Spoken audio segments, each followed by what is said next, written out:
Oi, oitavo ano, bom dia, tudo bem?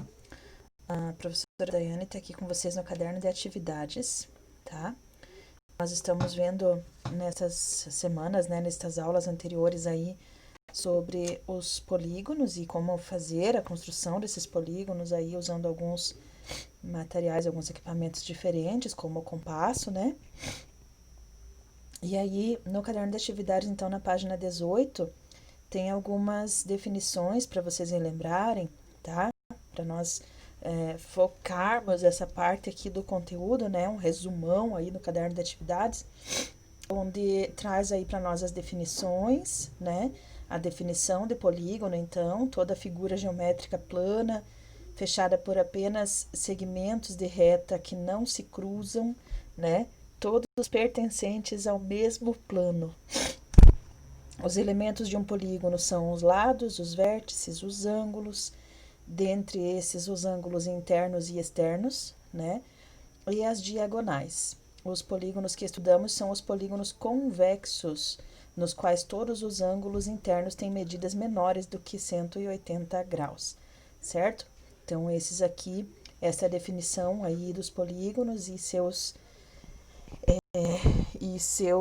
elementos, assim, digamos, né?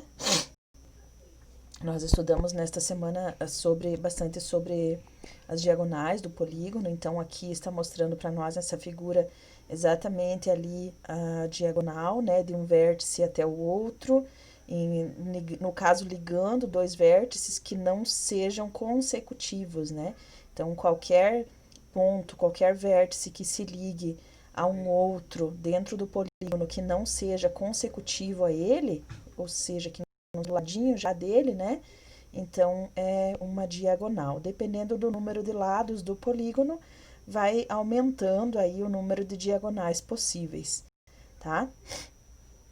O ângulo interno e o ângulo externo também que estão aparecendo aqui para nós, né? O ângulo interno de todos os vértices tem um ângulo e ângulo externo que ele se dá do prolongamento, digamos assim, de um lado, né, do prolongamento de um lado do polígono com o outro lado aqui se encontra então o ângulo externo, tá? Como já vimos, os polígonos são classificados pelo número de lados, né, que é igual ao número de vértices ou de ângulos aí também, vocês já conhecem essa definição. Alguns recebem denominação tendo como base o número de lados mais o radical gono, de polígono, né? Que significa ângulo ou canto. Os polígonos de 3 e 4 lados não seguem essa nomenclatura. Os polígonos de 3 ou 4 lados são o triângulo e o quadrilátero, né? A partir do pentágono já seguem essa nomenclatura. Então, aqui nós temos a lista com a denominação de alguns polígonos, né? O menor polígono possível é o triângulo. Não existe possibilidade de termos um polígono com dois lados, né? Porque daí você não teria os segmentos de reta fechando uma figura. Então, não tem como. Então, aqui a nomenclatura até o icoságono, né? Que seria o polígono de 20 lados, tá? Outras informações aqui, bem importantes também, para não esquecer. Para um polígono ser regular, ele tem que ter os lados e os ângulos congruentes, ou seja, todos os ângulos e todos os lados desse polígono tem que ter a mesma medida para eles serem considerados um polígono regular, né? Se o triângulo tem todos os lados congruentes ou todos os ângulos congruentes, então dizemos que ele é um triângulo equilátero. É um triângulo, um polígono regular e tem a nomenclatura de triângulo equilátero. Se um quadrado, né, um quadrilátero tem apenas todos os lados congruentes, ele é chamado de losango. Se tem apenas todos os ângulos congruentes, ele é um retângulo. E quando tem as duas coisas, os lados e os ângulos congruentes, ele é então um quadrado, certo? Os quadrados são quadriláteros regulares, os demais não, tá certo? Então, aqui temos a definição aqui, né? Então, você tem com a situação de ter lados iguais, porém ângulos diferentes. Aqui seria, né, o losango. Então, ele pode ter os lados com a mesma medida, mas os ângulos são diferentes. Tem dois ângulos obtusos e dois ângulos agudos, né? O retângulo, que tem os 4 ângulos iguais, mas não tem os 4 lados iguais. E, enfim, o quadrado, que daí sim tem os 4 lados iguais e os 4 ângulos iguais, congruentes, certo? As diagonais de um polígono convexo são todos os segmentos que unem dois vértices não consecutivos. É aquela situação que eu falei agora lá em cima, né? Sendo aqui, ó, eu vou voltar aqui, ó. Você pode traçar a diagonal aqui para qualquer vértice que fique oposto a ele, desde que não sejam consecutivos, ou seja, se você pegar desse vértice aqui, você só não vai traçar a diagonal para este e para este lado. Para os outros todos, você pode traçar uma diagonal, certo? Só ver aqui. Então, das diagonais, né? Já passando ali para a página seguinte, daí no caderno de atividades, no livro de atividades, e para cada vértice podemos traçar diagonais para todos os outros vértices, exceto para os dois que são congruentes não, que são consecutivos a ele, né? Por esse motivo, chegamos à conclusão de cada vértice saem n-3 diagonais. Ou seja, nós usamos o n com o número de lados deste polígono, né? Como representado pela letra n, menos 3, por quê? Porque contando o que você está se referindo, né? E mais os dois que estão ao lado dele. São esses menos 3 que aparecem ali. Então, por exemplo, esse polígono aqui, ele tem 6 lados, ele é um hexágono, né? Qual é o número de diagonais? N menos 3, ou seja, 6 lados que ele tem menos 3. Por isso, ele tem 3 diagonais possíveis, tá? O triângulo não tem diagonais. Por quê? Porque ele só tem 3 lados. Então, se você fosse observar, não teria nenhuma possibilidade de passar uma diagonal no triângulo, né? E do quadrilátero, né, de cada vértice, sai uma única diagonal, ok? Para contar o número total de diagonais, então, temos que multiplicar o número de vértices, que é o n, pelo número de diagonais que saem de cada vértice. No entanto, ao fazer a multiplicação, n vezes n menos 3, estamos contando cada diagonal 2 vezes, tá? Por isso, dividimos a expressão algébrica por 2. Essa expressão aqui a gente já viu, né, na semana passada. Por quê? Porque se você contar, por exemplo, se esse ponto nós chamamos ele de ponto B, né? A diagonal sai lá digamos que fosse lá, não, vamos por ponto C aqui, né? A, B, C, tá? Do A para o C sai uma diagonal. Do C para o A sai essa mesma diagonal. Então, por isso que a gente divide por 2 aqui, para não ficar duplicado, para não ficar se repetindo as diagonais, tá?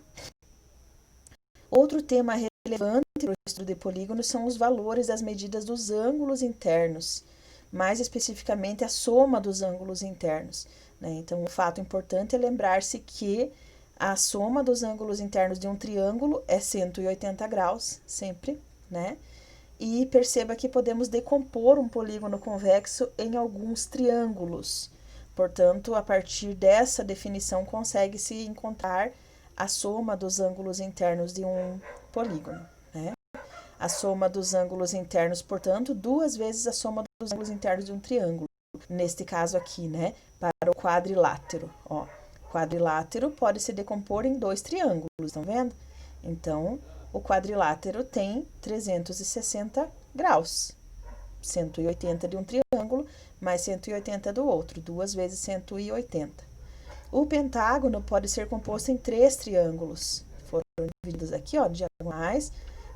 Obtemos 3 triângulos. Cada triângulo tem 180 graus. Então, 3 vezes 180, 540 graus.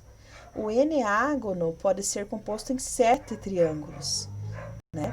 Traçando as diagonais aqui, todas, ó, nós obtivemos 7 triângulos. Cada triângulo com 180 graus, então 1260 é o total de ângulos, né? A soma dos ângulos aí de um eneágono, tá? Analisando então esses casos, conclui-se que o polígono de n lados é decomposto em n-2 triângulos. Assim, a soma dos ângulos internos do polígono de n lados vai ser sempre dada por esta expressão aqui, n-2 vezes 180, onde o n vai ser o número de lados, tá? No caso em que o polígono é regular, podemos calcular os valores dos ângulos internos por essa expressão. O ângulo interno, né, dos polígonos é um só, sempre, né, porque eles são todos iguais, n-2 vezes 180 dividido por n, onde cada ângulo externo do polígono é o ângulo que um lado faz com o prolongamento do outro, tá? Então, no caso aqui, para definir, né, os ângulos já externos, como eu falei, o prolongamento de uma diagonal, né, faz com que nós encontremos aí o ângulo externo de cada vértice, de cada lado, tá?